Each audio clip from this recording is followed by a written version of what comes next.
Nahum pasal 1. Judul Ucapan Ilahi tentang Nineve. Kitab Penglihatan Nahum, orang Elkos. Murka Tuhan. Tuhan itu Allah yang cemburu dan pembalas. Tuhan itu pembalas dan penuh penghangatan amarah. Tuhan itu pembalas kepada para lawannya dan pendendam kepada para musuhnya. Tuhan itu panjang sabar dan besar kuasa, tetapi Ia tidak sekali-kali membebaskan dari hukuman orang yang bersalah. Ia berjalan dalam puting beliung dan badai, dan awan adalah debu kakinya. Ia menghardik laut dan mengeringkannya, dan segala sungai dijadikannya kering. Basan dan Karmel menjadi merana dan kembang Libanon menjadi layu. Gunung-gunung gemetar terhadap Dia, dan bukit-bukit mencair. Bumi menjadi sunyi sepi di hadapannya, dunia serta seluruh penduduknya. Siapakah yang tahan berdiri menghadapi geramnya? Dan siapakah yang tahan tegak terhadap murkanya yang bernyala-nyala? Kehangatan amarahnya tercurah seperti api, dan gunung-gunung batu menjadi roboh di hadapannya. Tuhan itu baik. Ia adalah tempat pengungsian pada waktu kesusahan. Ia mengenal orang-orang yang berlindung kepadanya dan menyeberangkan mereka pada waktu banjir. Ia menghabisi sama sekali orang-orang yang bangkit melawan Dia, dan musuhnya dihalaunya ke dalam gelap. Firman Tuhan kepada Yehuda dan Nineve. Apakah maksudmu menentang Tuhan? Ia akan menghabisi sama sekali. Kesengsaraan tidak akan timbul dua kali. Sebab mereka pun akan lenyap seperti duri yang berjalin-jalin. Dimakan habis seperti jerami kering. Bukankah daripadamu muncul orang yang merancang kejahatan terhadap Tuhan, orang yang memberi nasihat dursila?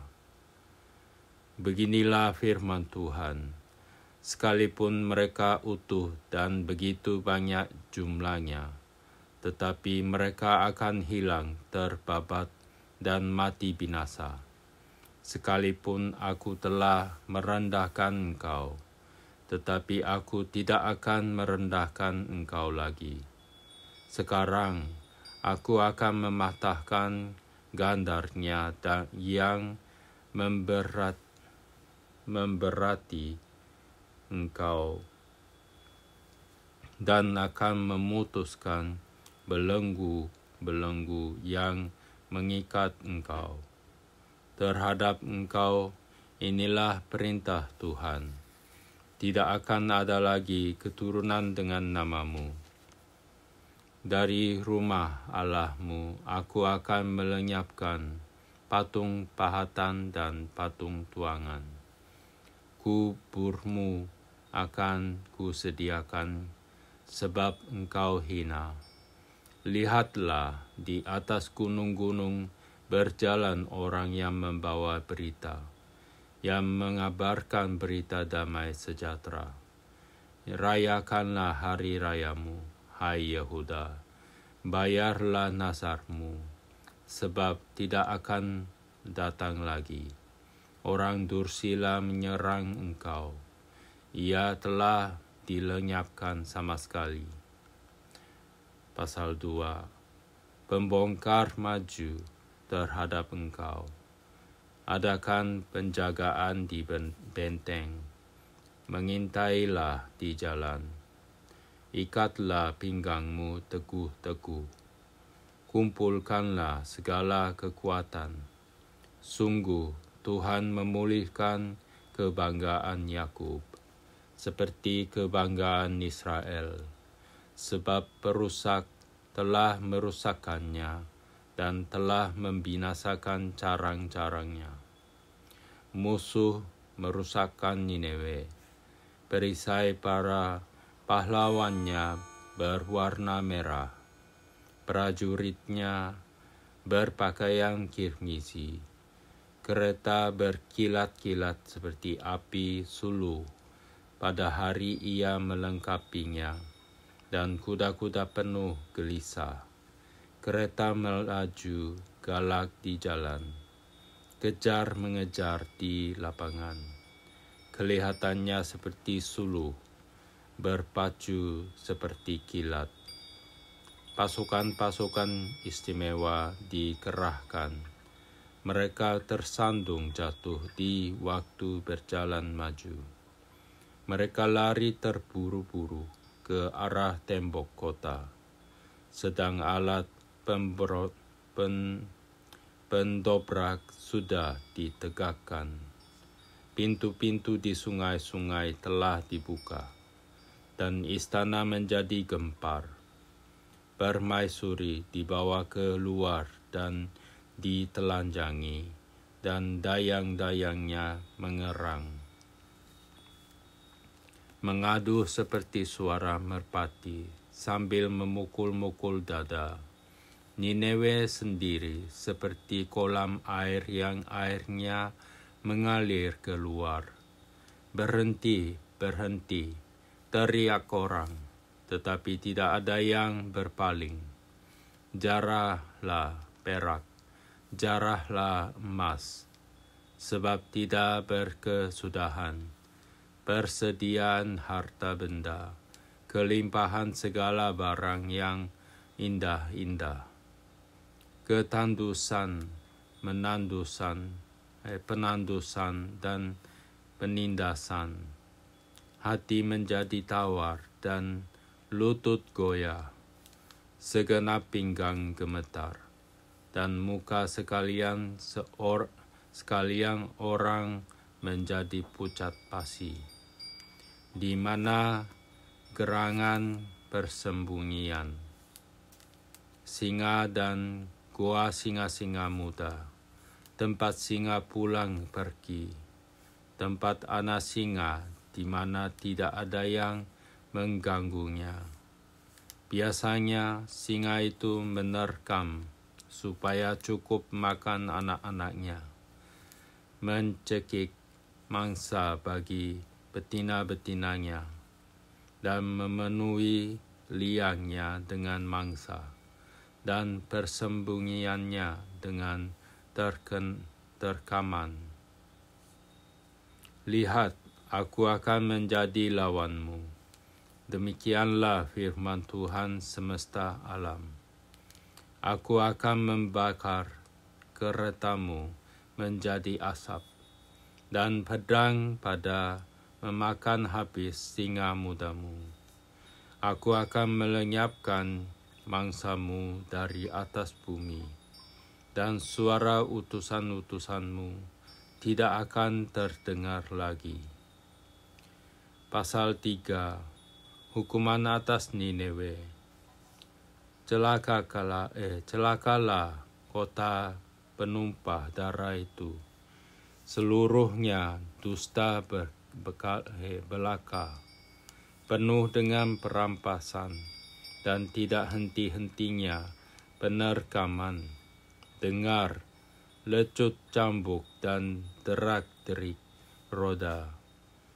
Dengar, kuda lari menderap, dan kereta meloncat-loncat.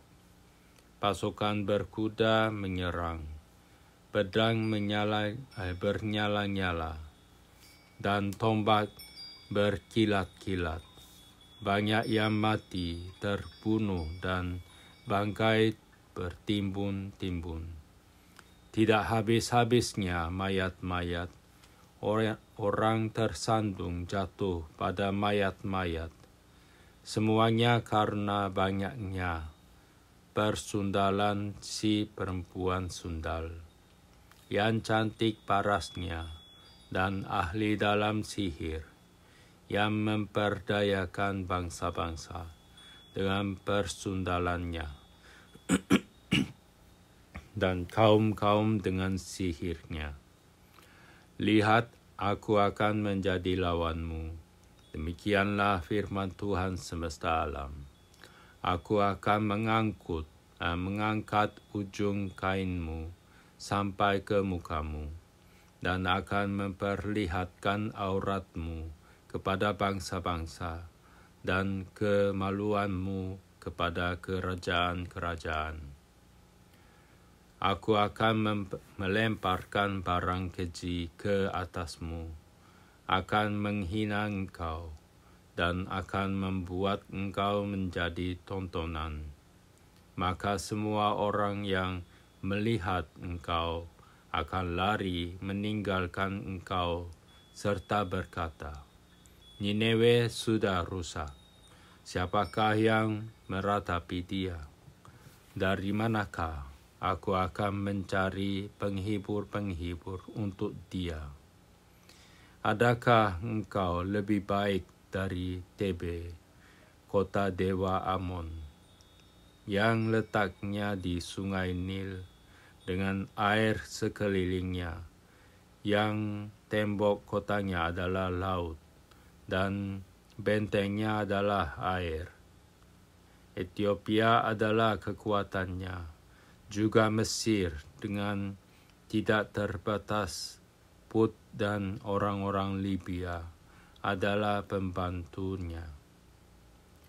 Tetapi dia sendiri pun terpaksa pergi ke dalam pembuangan, terpaksa masuk ke dalam tawanan. Bayi-bayinya pun diremukkan di ujung segala jalan. Tentang semua orangnya yang dihormati dibuang undi, dan semua pembesarnya dibelenggu dengan rantai. Engkau pun akan menjadi mabuk, akan menjadi tidak berdaya. Engkau pun akan mencari tempat perlindungan terhadap musuh. Segala kubumu adalah seperti pohon ara, dengan buah ara yang masa duluan. Jika diayunkan, maka jatuhlah buahnya ke dalam mulut orang yang hendak memakannya.